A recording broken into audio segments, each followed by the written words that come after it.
우리가 함께 읽었던 본문은 아마 여러분들에게도 많이 익숙한 본문일 것입니다.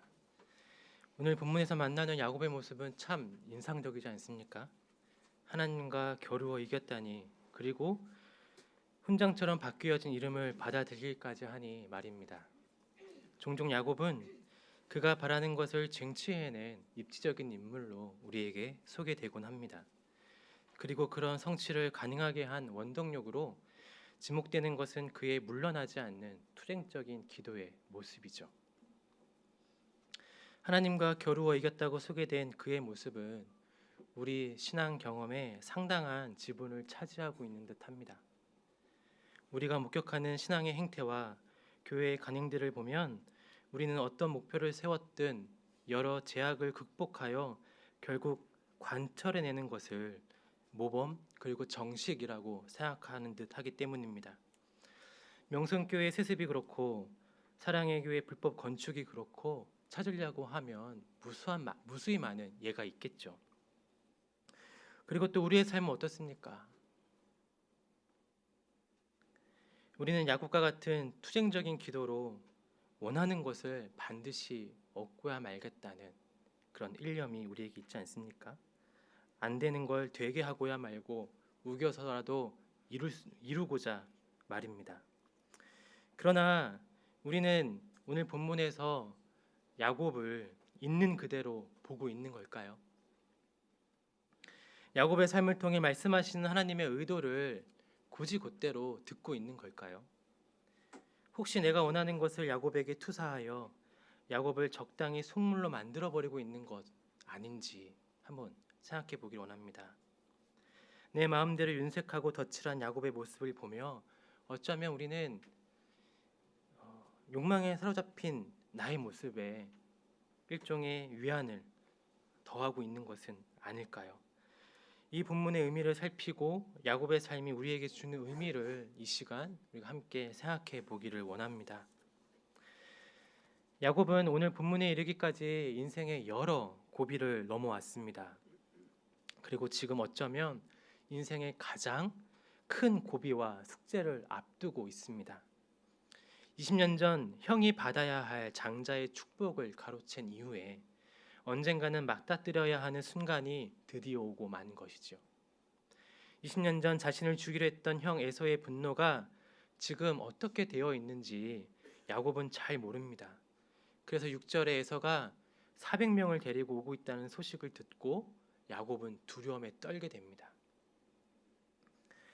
야곱은 형과의 만남에 앞서 형 에서에게 최대한의 경의를 표하고자 합니다. 어쩌면 이는 자신으로 인해 고통당한 형에게 응당 베풀어야 하는 그런 보상이었을지도 모르죠. 야곱은 자기의 소유 중 예물을 택하고 예물이 일정한 간격을 두고 에서에게 도착하도록 기획합니다. 여러 번 선물을 받으면 혹시 에서가 화가 나 있다 하더라도 그 마음이 풀릴까 했던 모양입니다. 그리고는 자신의 소유와 가족을 두 때로 나누어 한쪽이 공격을 당하게 되면 다른 한쪽은 도망쳐서 살아남을 수 있도록 그렇게 철저하게 준비하고 있습니다.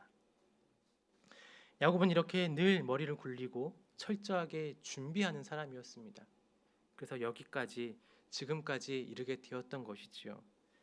그런데 이번엔 아무리 철저하게 준비를 해도 도무지 마음이 놓이질 않습니다. 뭘 준비해도 마음이 불안하고 두렵습니다. 그러니 오늘 우리가 읽었던 것처럼 약복 나루에서 그 주변을 배회하게 됩니다. 그러다 정체를 알 수 없는 이를 만나 씨름을 하게 됩니다. 씨름을 하다가 허벅지 관절까지 어긋나게 됩니다. 엉덩이 뼈가 부러지게 된 것이죠. 많은 성경학자들은 이 엉덩이 뼈가 부러지게 될 때에 아마 야곱의 그 생식 기관도 손상되었을 것이라고 그렇게 이야기합니다. 28절에선 야곱이 하나님과 및 사람들과 겨루어 이겼다며 추켜 세우고 있지만 그러기에는 야곱의 처지가 지나치게 절망스럽습니다. 겨루어 이겼다고 번역된 약할이라는 단어는 사실 버티어냈다라는 말로 번역하는 것이 원문에 더 가깝다라고 이야기합니다. 다시 말하면 야곱은 하나님과 겨루어 이겼다기보다는 이제 고대 세계에서 가장 근원적인 복으로 여겨져 왔던 생식력마저 잃게 된 이런 절망적인 상황 속에서 버티며 하나님을 겨우 붙잡고 있는 상황이라는 것이죠. 이런 야곱을 하나님은 결코 물리치지 않습니다. 겨우 버티며 붙잡고 있는 그의 막다른 심정을 누구보다도 잘 알고 있는 것이 하나님이기 때문이죠. 어쩌면 이 순간 자신의 그 생식력마저 날아가고 이제 영원히 불구가 된 이 순간, 어쩌면 야곱은 자신의 험악한 삶 그리고 후회로 가득 차 있는 삶을 파노라마처럼 떠올려 보았을지도 모르겠습니다.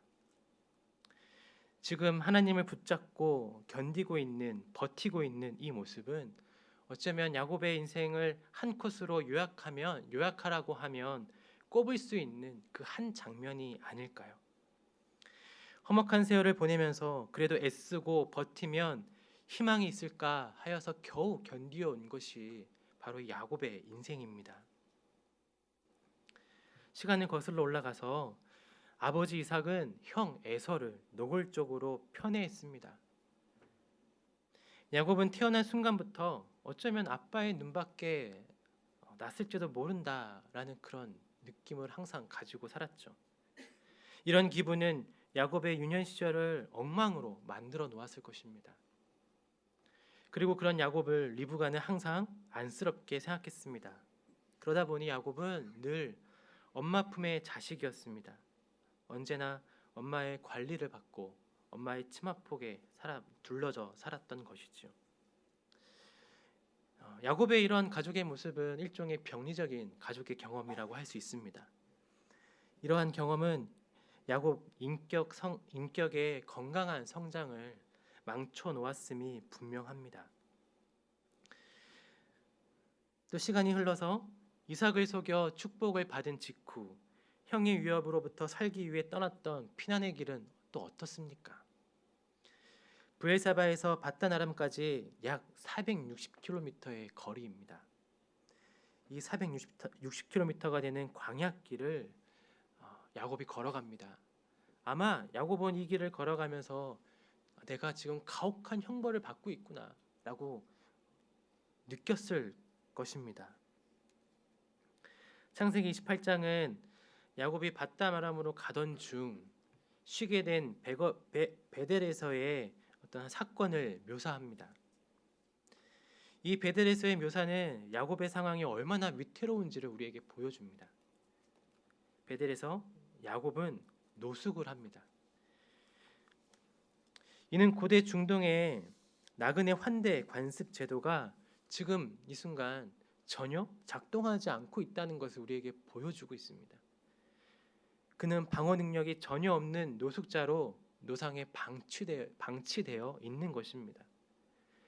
야곱이 베개 삼아 벤 돌 이 하나만이 외부의 위험으로부터 지켜주는 유일한 방어 도구입니다. 꿈에 하나님을 만난 경험이 베델의 상황을 가려서 그렇지 야곱의 지금 이 상황은 비참함과 절망으로 가득 차 있는 그런 상황입니다.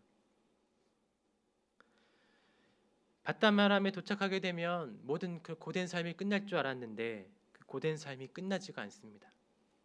20년 동안 삼촌에게 속임을 당하고 착취를 당합니다. 긴 시간 동안 피고용인의 억울한 형편과 고통스러운 억울함을 당하면서 인내해야만 했습니다. 31장 42절에 내 고난과 내 손의 수고를 보시고 삼촌을 책망하셨다라고 말하기 전까지 야곱은 잠을 이루지 못하고 내 삶이 도대체 어디서부터 꼬인 것일까 되짚어보는 그 무수한 나날들을 보내야만 했을 것입니다. 야곱의 삶은 그의 이름 그대로 발꿈치를 붙잡으려고 애쓰는 치열하고 고단한 삶인 것 같습니다. 안간힘을 써서 빼앗고 속이더라도 인정받고 사랑받으며 사람처럼 살고 싶었던 것이 아마도 야곱의 마음일 것입니다. 그런데 안간힘을 쓰면 쓸수록 꼬여갈 뿐입니다. 사실 야곱의 이름은 엄밀하게 이야기하면 발꿈치를 붙잡는 자가 아닙니다. 발꿈치를 뜻하는 야캑과 야곱이 비슷하지 않습니까? 이런 비슷한 발음이어서 야곱이 야캑, 그러니까 발꿈치를 붙잡는 자라고 그렇게 받아들여졌을 뿐입니다. 아마 에서가 야곱을 방해거리로 여기며 내 발꿈치나 붙잡는 주제에 하는 이런 비아냥거림이 아마 그대로 굳어져서 야곱의 이름 뜻이 발꿈치를 잡는 자라고 그렇게 널리 알려진 것이 분명합니다. 우리에게 익숙한 야곱을 부르는 그 의미, 속이는 자, 또 사기꾼이라고 바라보는 이 관점은 철저히 에서의 입장을 반영한 것이라고 할 수 있을 것입니다. 성경에서 한 사람의 이름은 종종 그 사람의 인격이나 생애 혹은 운명과 관계가 있다라고 여겨지고 있죠. 이러한 중요한 이름을 어떤 부모가 속이는 자라고 발꿈치나 붙잡는 자라고 그렇게 지을 수 있겠습니까? 야곱 원래의 뜻은 야코벨이라는 문장의 준말이라는 것이 성경학자들의 공통된 의견입니다. 야콥엘은 하나님이여 보호하소서라는 뜻을 가지고 있는 그런 문장이라고 하죠.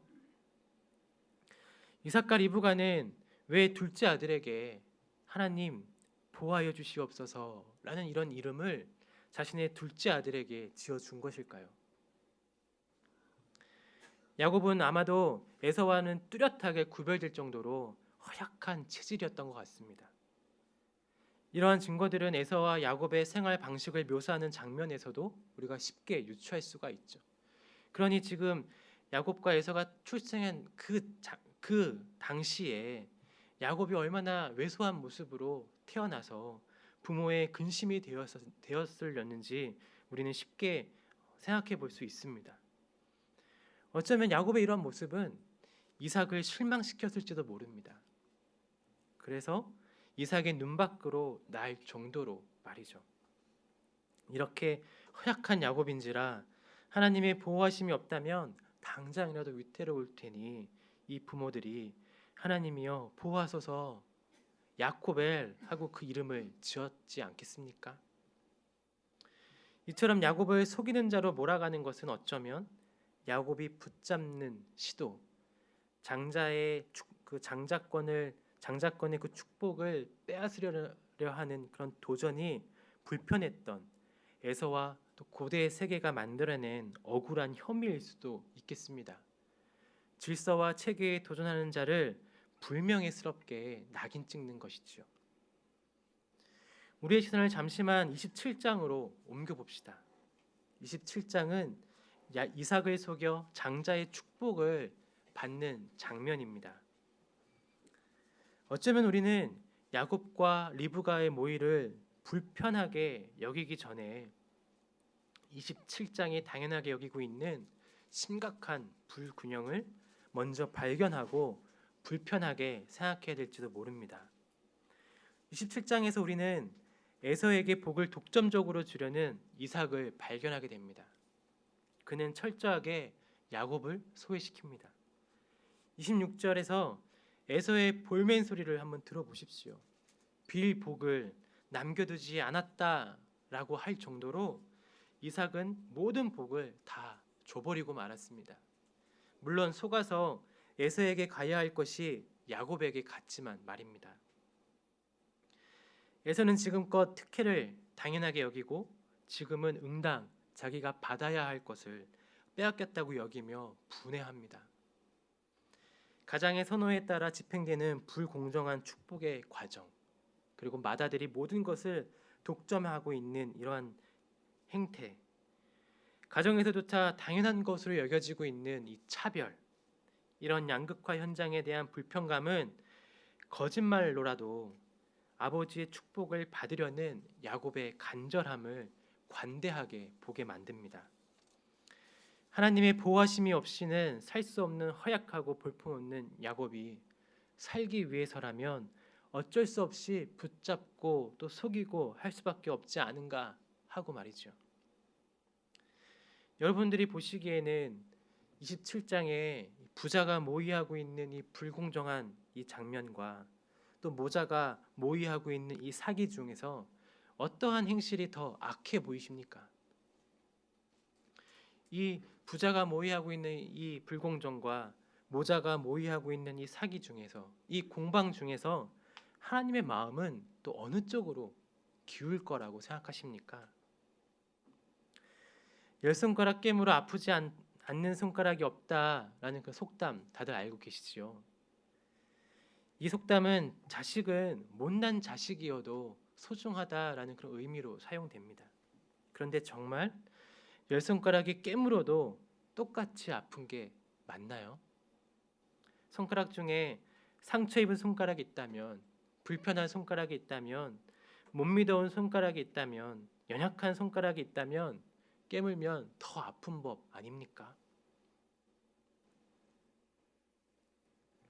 에서는 아버지의 축복을 받지 않아도 이삭의 모든 재산을 상속받게 될 것이 확실해 보입니다. 사실 고대 이스라엘에서는 장자에게 보통 두 사람의 몫을 줬다고 이야기합니다. 그런데 이보다도 더 이삭은 자신의 장자를 노골적으로 편애하고 있습니다. 속이지 않고는 축복을 받지 못하는 이 야곱을 향한 하나님 아버지의 이 마음은 어떠했을까요? 모든 것들을 누리지 못하고 그냥 연약한 상태 그 자체로 그냥 한쪽 구석에 내몰려 있는 야곱을 보는 하나님 아버지의 그 마음은 어떠했을까요? 창세기 25장 23절에 큰 자가 어린 자를 섬기리라 하는 에서와 야곱의 탄생 순간에 주어진 이 신탁을 여러분들은 기억하실 것입니다. 이 신탁은 야곱을 향한 하나님의 편애로 우리에게 읽혀지곤 하지만 어찌 이것이 편애이겠습니까? 야곱의 일상에서 경험하고 살아가는 이 기울어져 있는 이 일상에서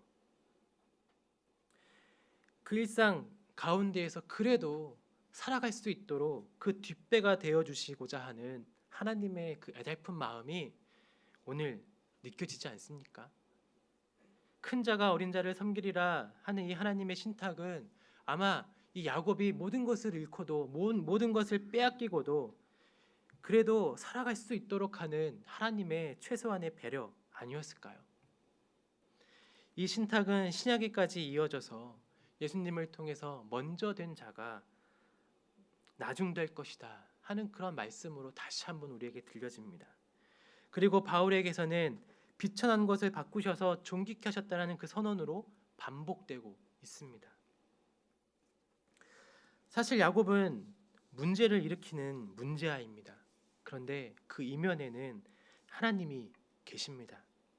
좀 더 정확하게 표현하면 그 시대가 당연하게 여기고 있는 질서와 규칙에 하나님이 딴지를 걸고 문제를 일으키시니 야곱도 문제를 일으킨다고 하는 것이 맞는 표현이겠습니다. 한편에는 당연하듯 독점되고 있는 권리와 권한이 있고 또 한편에서는 살아내느라 허걱대는 사람들의 숨소리가 들려질 때 이게 과연 당연한 거야?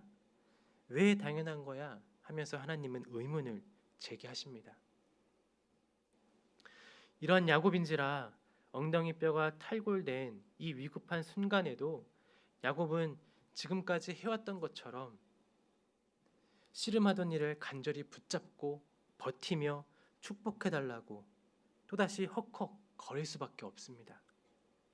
이 밤에도 야곱은 지금까지처럼 여전히 축복을 갈망하는 사람으로 그렇게 나타나고 묘사되고 있습니다. 그는 태어나서부터 지금까지 줄곧 하나님의 보호하심이 필요한 그 연약한 사람이었기 때문이죠. 창세기 32장까지 오면서 야곱은 하나님을 종종 경험하곤 했습니다. 인생의 막다른 길목에서 하나님의 구원을 경험하고 또 약속을 듣기도 했습니다. 그러나 여전히 하나님을 잘 몰랐습니다. 최근에 유명해진 신학자가 한 명 있죠. 이전에는 교회 내에서만 유명하셨던 분인데요. 최근에는 교회 밖에도 굉장히 유명해진 신학자가 한 분 계신데 그 이름은 보네퍼라는 신학자입니다. 이 보네퍼는 자신의 신학 저술에서 하나님은 기계 장치의 신이 아니다라고 이렇게 이야기합니다. 기계 장치로서의 신은 독일 연극에서 자주 등장하던 그런 신이었는데요. 극중 이야기가 전개되면서 또 위기가 고조되고 또 문제가 생기게 되면 짠 하고 나타나서 문제를 해결해 주는 그런 신이었습니다.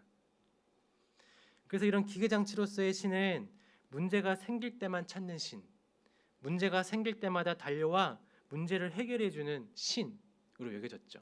그런데 보네퍼가 볼 때 독일의 많은 성도들이 하나님을 바로 이렇게 기계 장치로서의 신으로 여기고 생각했던 것으로 여겼습니다. 보네퍼는 이 독일 성도들에게 설명합니다. 하나님은 이런 기계 장치로서의 신이 아니다라고 말이죠. 보네퍼는 우리에게 보다 성숙한 세계를 살아가는 성숙한 그리스도인이 되어야 한다라고 요청합니다. 문제가 생기면 그냥 문제를 해결하기 위해서 기계 장치로서의 그 신을 소환해내는 그런 성도가 아니라 하나님과 함께 짐을 짊어지고 그 책임감 있게 이 세상을 살아가는 그런 그리스도인, 값싼 은혜에 의지하지 않고 그 은혜를 값비싸게 여기면서 하나님 앞에서 살아가는 그런 그리스도인이 되어야 한다라고 요청했던 것이지요. 아마도 지금껏 야곱은요, 하나님을 바로 이런 기계 장치로서의 신으로만 생각했던 것 같습니다. 야곱은 하나님을 인격적인 분으로 여기지 않았습니다. 문제가 생기면 그냥 단지 문제를 해결해 주는 그런 신, 그냥 주술처럼 작용하는 그런 신으로만 여길 뿐이었습니다. 그러니 하나님이 간혹 야곱의 그 고단한 삶을 뚫고 들어오긴 했지만 그냥 그때뿐, 위기를 모면하면 그냥 그때뿐 하나님을 알지를 못했던 것이지요. 그랬던 야곱이 지금 하나님을 만납니다. 인생의 한밤중에 이런 노골적인 생명의 위협 속에서 겨우 매달려 하나님의 얼굴을 봅니다. 인생길에 숨어 동행하던 하나님은 이제 야곱에게 전폭적으로 그 얼굴을 드러내십니다. 멀리 계신 줄로만 알았던 하나님은 생각보다 가까이 계셨던 것이죠. 사실은 마음이 어두워 발견하지 못했을 뿐 하나님은 언제나 야곱 곁에 계셨던 것이지요. 이 결정적 경험은 야곱의 이름까지 바꾸어 놓습니다. 야곱의 이름은 이스라엘로 바뀝니다. 이 이스라엘이라는 이름은 하나님과 사람을 겨루어 이겼다라는 그런 뜻으로 우리에게 설명되고 있지만, 알려지고 있지만 초대 교부들은 이 이스라엘을 다르게 이해했습니다. 이 이스라엘이 이시, 라엘이라는 이 세 가지의 단어로 구성되어 있는 문장으로 그렇게 여겼던 것이지요. 이시는 일반 남성을 의미하는 보통 명사입니다. 라는 보다라는 동사이고요. 엘은 하나님을 의미하는 명사입니다. 그래서 이 세 가지 단어를 합치게 되면 하나님을 보는 사람이라는 뜻이 되죠. 그러니까 이스라엘은 다시 이야기하면 하나님을 보는 사람이라는 뜻을 갖고 있는 단어라는 것입니다. 이 이스라엘이라는 이 단어는 그래서 분이엘이라는 이 단어와 호환하고 서로 올리는 그런 작용을 하게 되죠. 원래 하나님의 얼굴을 본 사람은 죽임을 면하지 못합니다. 그럼에도 하나님은 지금 이 이스라엘을 자신을 보았지만 살리십니다. 자신의 형보다 훨씬 더 위험한 하나님과의 만남에서 야곱은 살아남은 것이지요. 그러니 얼마 후 에서와의 만남에서도 살아남게 될 것이라고 우리는 기대하게 됩니다.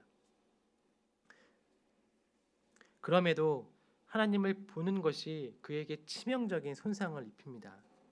그는 살았지만 이제는 이전과는 다른 새로운 방식으로 삶을 살아갈 수밖에 없습니다.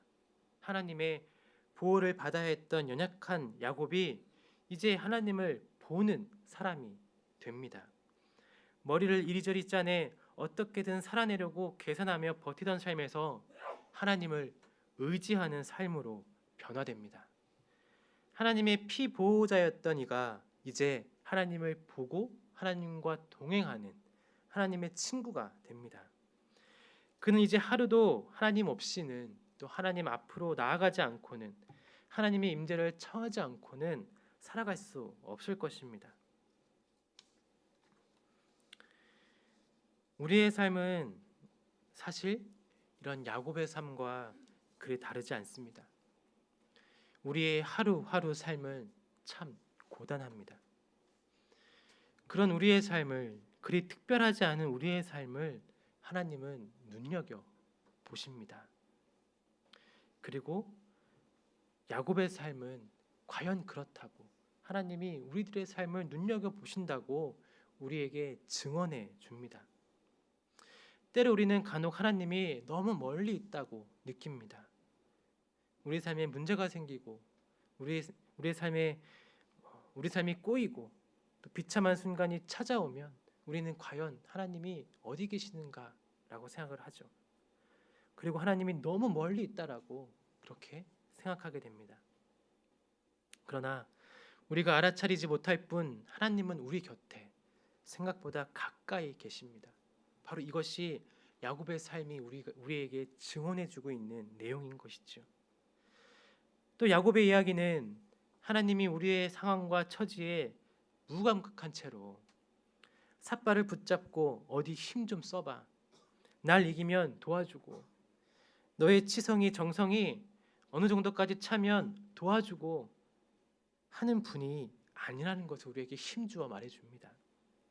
하나님은 수고하고 애쓰고 버텨내느라 수고한 인생아, 이제 나를 보고 내 안에 와서 쉬어라 라고 말씀하시는 분입니다. 그래서 빈마음을 채우려 쫓았던 모든 것에서 돌이켜서 하나님을 찾으라고, 하나님을 발견하라고, 하나님을 그 삶 속에 받아들이라고 우리에게 촉구합니다. 서두에서 말한 것처럼,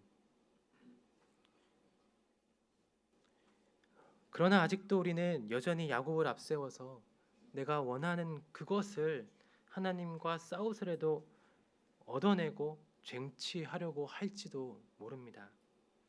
그만큼 야곱의 이야기는 우리 무의식의 저변에 강력한 체계를 구축해 놓은 것이죠. 우리의 생각과 사고는 처음 받아들인 이야기를 좀처럼 수정하기 힘들다고 합니다. 생각에 물길이 난다고 할까요? 그래서 물길을 지워버리고 새로운 물꼬를 내는 것이 보통 쉬운 일이 아니라는 것이지요. 그래서 처음 들었던 이야기에 비추어서 이제 뒤이어 듣게 되는 그런 이야기들은 곧잘 편집당하고 삭제당합니다.